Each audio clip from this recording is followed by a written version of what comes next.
As we talk about savings.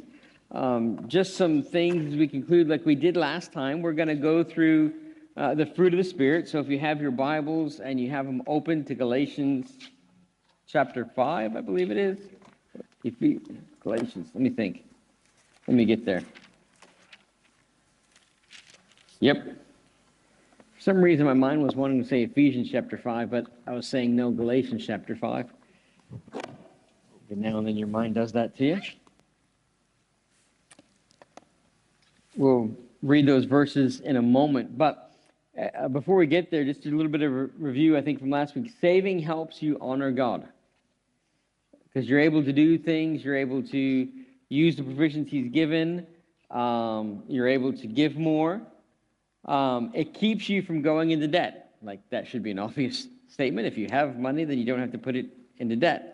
And saving and surrendering everything you have to God is a powerful act of trust.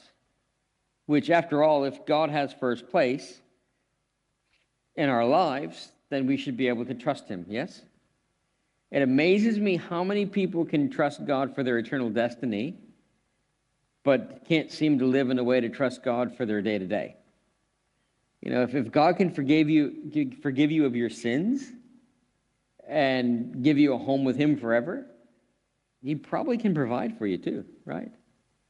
But sometimes we live in a way where we understand and know we understand and know that here, but the way that we live, we don't live like we know it in the everyday, day-to-day. All right, and obedience really is the currency of faith. Again, Jesus said, if you love me, what? Keep my commandments.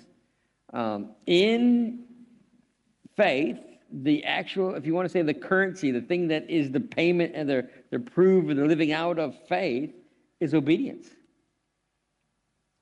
And I think that's a thing that we struggle with because, let's be honest, even as children, what do we always want to do? Our own thing. Like, don't children want to do that? And what do we spend their entire growing up years teaching them? Obey authority. Obey your parents. Obey God. And I don't know about you, but we always told our children, if you can't obey your parents that you do see, how are you going to obey a God that you can't see? You know? And so obedience is the currency of faith. Now, spiritual fruit inventory, savings versus hoarding. So let's go to the spiritual fruit. And as you look at it in verse 22, it says, but the fruit of the Spirit is love, joy, peace, long-suffering, gentleness, goodness, faith, meekness, temperance. Against such there is no law. Now, the interesting thing is, but the what? What? Fruit, right? Not fruits. Fruit. And you're looking at me, you're like, huh? Okay, well, the fruit of the Spirit is singular fruit that expresses itself in multiple ways. You understand? But a lot of times we're talking about, the fruits of the Spirit, and we list all the fruits of the Spirit, thinking they're all different. Fruit. It's fruit that expresses itself in multiple different ways. I guess it's sort of like that, that tree in heaven that they talk about, or the tree in eternity that they talk about by the throne that has 12 different fruits and every month bears a different fruit. It's one tree, but it has multiple fruit. You say, how does that happen? I don't know, but it sure will be interesting to find out and see it. But I think when it happens, I think by then in our glorified bodies, it's probably going to be like, oh, that's normal. Like, I'm not really concerned about that. In our current bodies, we're probably like, I don't know about you, but I'm like, And it doesn't die. Like, I can't kill it. Cool. All right. So the very first fruit of the Spirit, love. How does love play into savings versus hoarding? All right. So, do you love God so much that you would sell all your possessions and give the money away if He asked you to? You're like, Well, he hasn't asked me to. I didn't say he did. I didn't say he will. All right? But do you? And don't have to answer that one out loud. That's something to wrestle with between you and God. Like, love would express itself in a way. There are people in the Bible who actually did that. Right? He's not requiring everyone to do that. So I'm not saying, everyone needs to go sell everything they have and give all the money to the church. Right? And then we'll distribute it amongst it. I'm not saying that at all, okay? I'm just saying, if God were to say to you, do this, do you love him enough that you would actually do it? What would be the hardest thing for you to give up? I mean, think about that. Go through and think about what would be the hardest thing for you to give up. You don't have to answer. You don't have to tell me. But whatever that is, that kind of tells you what do you love, right? Because I guarantee you for everyone it'd be something different. I don't think there'd be a concurrent everyone it's this, Everyone would be something different, that if I had to give up everything, this would be hard for me, right? That would kind of show where we are. Now, that also kind of, when you identify that thing, and then you start looking around, you start realizing, oh, am I saving or am I hoarding? Because I have a lot of that thing. It's kind of like, I don't know what it is about cups. I just don't know what it is about cups. But every time Caitlin goes somewhere, she comes back and says, Dad, I got another cup. And I'm like, she did that. Like when she came back from Japan, she came back with 2 or 3 cups. And I'm like, you already don't have enough room in your suitcase to take the current cups you have with you because your dorm will be full of cups. And she says, yeah, I know, but they'll be here when I come back. And I'm like, but we don't need that many cups, all right? I'm not saying that. I'm just saying, you can tend to bring things that you like. Joy. Think about the time in your life that you were filled with the most joy. Just think about it for a minute. Then I want to ask you this question. What role did money play in that joy? And most of us, I would say, this moment when I had the most joy, you know how big of a role money played in it? Probably little to none. Because sometimes the most joy-inducing things have nothing to do with money.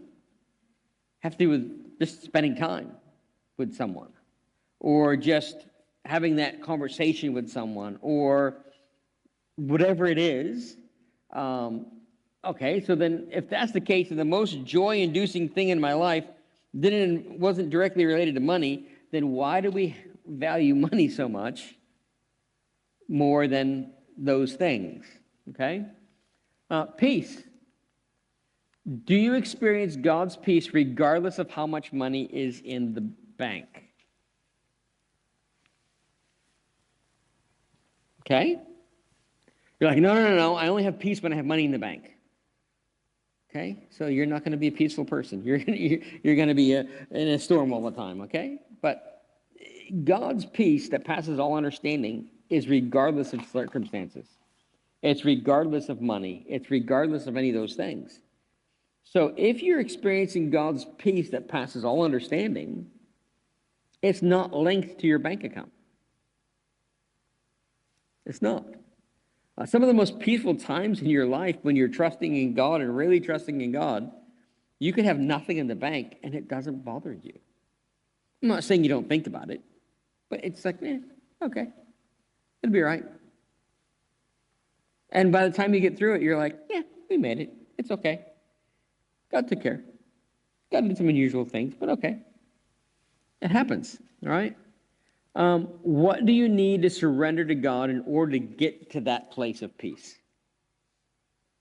Okay, if you think about, that peace doesn't have anything. What in your life do you need to surrender to be able to live in that place of God's perfect peace that passes all understanding? It's not the same thing for everyone, but you should ask yourself that sometimes. Because sometimes when we get into the hoarding mentality, we think, if I have more of this, my life will be better. Remember during the pandemic? It was, if I have more toilet paper, my life will be okay. What happens when you get hungry? You going to eat the toilet paper? I don't know. And people stockpiled toilet paper, like toilet paper and water bottles. You know, you scratch yourself in the head and go, when you turn your tap on, does water not come out of that? Like, just fill up the water bottle. Anyways, different story for different time, right? But what is it that you could surrender that helps you live in the place of God's peace in your life? Long suffering. One of the best ways to save is by being consistent over a long period of time. It's consistency over a long period of time. And that fruit of the Spirit of long suffering helps with that. We want to see results right away, don't we? I don't know about you, but I do. If you say to me, if you invest this in your super fund, over time you'll see a return. Yeah, I don't want that time to be 50 years from now. I want to actually see that, like, the next quarter actually I make something. Because then it's like, okay, I'll put more in. But if you're telling me, it's kind of like for years and years and years, the retirement in the States has been telling me, oh, you need to put more in. And I'm like, why do I want to put more in when I put 300 in and I lose 1,000? Like, why do I? Yeah, but over time I lose a little more money. That's what I'm seeing. Where on the Australian side, I look at it and they say, put more money in. And I'm like, well, over time, I made this amount of money. Yeah, I'll put more in it because I've seen it. I want to see a result. Don't you? Well, in some things in our spiritual life, like one of the best ways to save and not getting to that hoarding mentality is it's little bits over a long period of time. And that's why our spiritual walk is just one step at a time. One step at a time over a lifetime makes a big difference. All right? Get-rich-quick schemes, they really work, except for the person taking your money.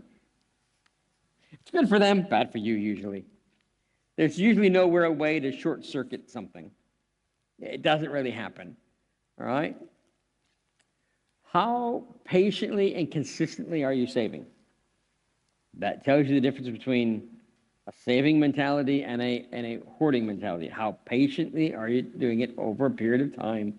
I remember when we first got married, we had the envelope system. We had envelopes, stated thing. And we had, on one of them, it said lounge. And every pay period, we put a $5 note in there. $5 note in there. $5 note in there. $5 note in there. And the first thing brand new that we bought as a married couple was our lounge that still sits in our music room. It's got a cover over it, and it's in horrible condition. We had a cat that was, she was from somewhere, and it wasn't heavenly places. I'll tell you that right now. But some of that could have also been the way she was treated by a particular child that will remain nameless. But this cat decided to crawl up the back and rip up the back and all that type of stuff. And then when we move, all our moves, my wife keeps saying, "Hun, we need to let go of the lounge." And I'm like, but do you know how long it took us to get that? It took us like 4 years of $5 a pay period, putting it in there.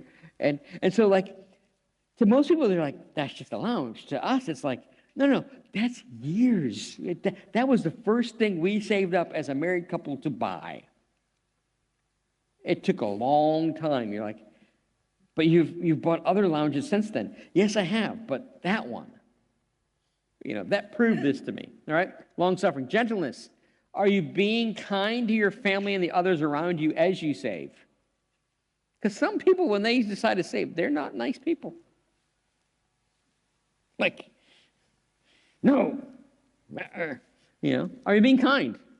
Savings takes discipline and boundaries. Okay?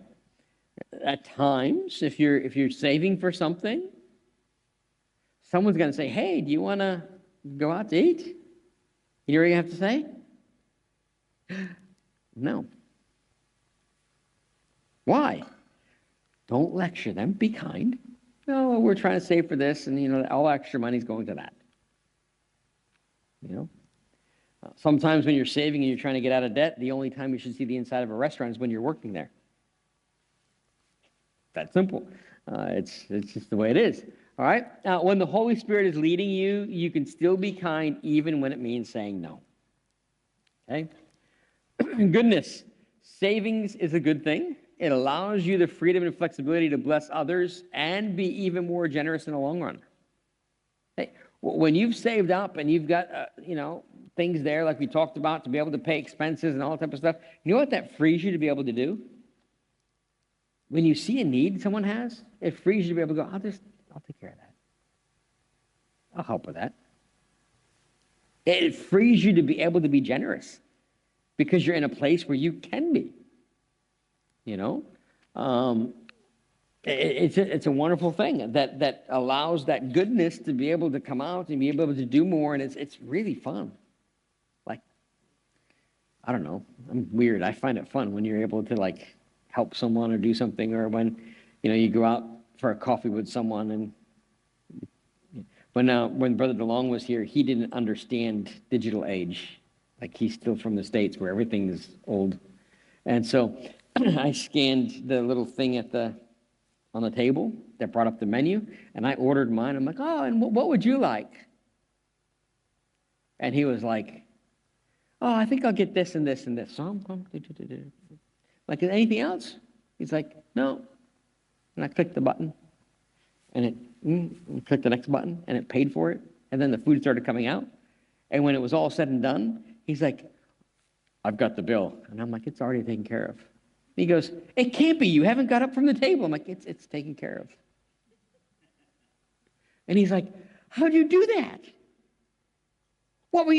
Is that what you were doing on your phone? Maybe. And he's like, but I'm supposed to pay for it. I'm like, no, it's okay.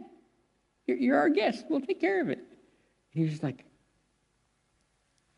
how do you do this? And so I showed him on the phone. He's like, that is amazing.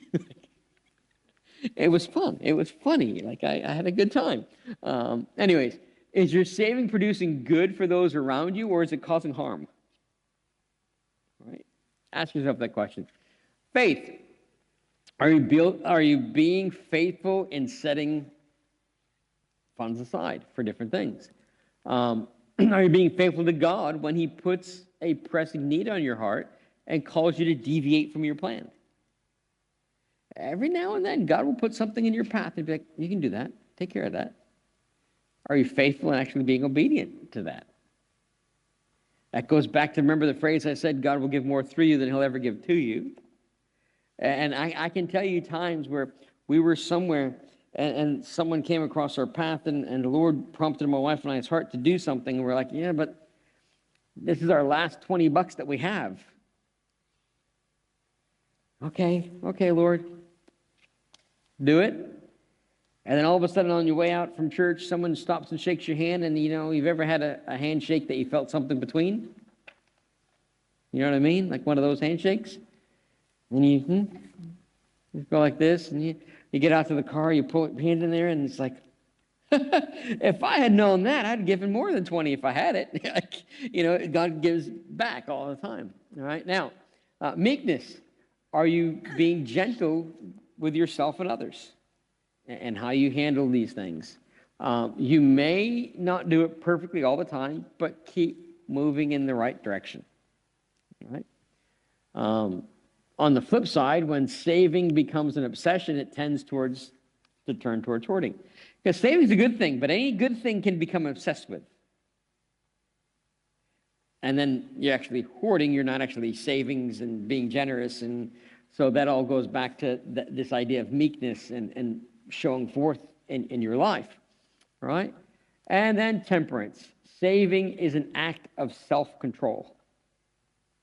Really, it is. It's basically saying, I'm saying no now in the short term, so that way in the long term, I can say yes.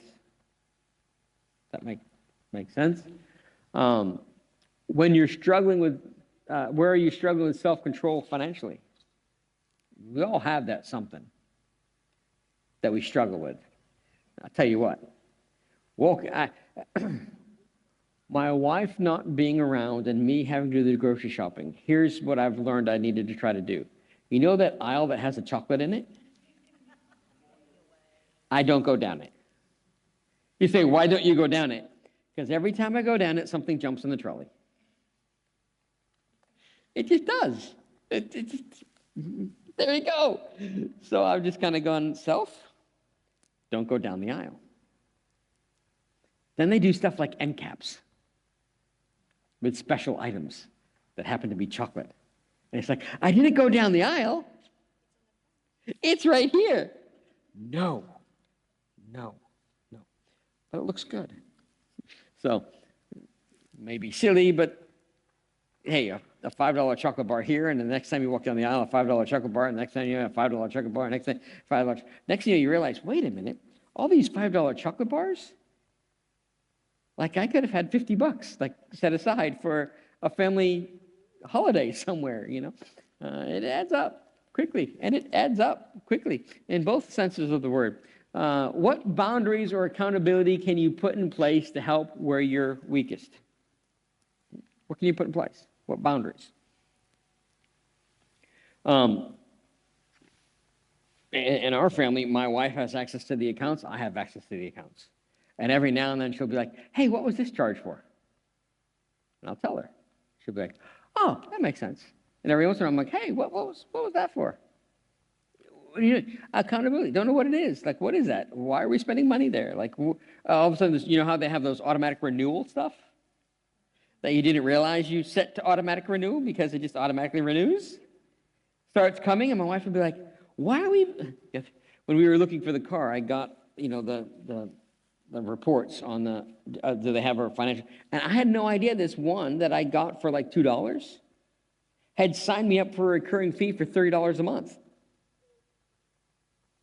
And then all of a sudden my wife goes, hey, why are we still paying $30 a month for this thing to get reports on cars? Haven't we bought one? I'm like, I only paid $2 for that report. Why is it charging me $30? She goes, I don't know, but if you look back, it's this month and last month. I went, looked at it, sure enough, I didn't know it, but the last $2 one, they had a little thing tick that I didn't see to untick, and it said to sign me up for this so I could get 10 a month.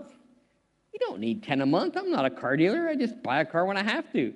And then it's like, anyways, there you go. So that's a little bit about savings as we apply biblical principles to it. We'll start looking at the next one next Sunday and look at that and how we can be better stewards with God's things that he's given us.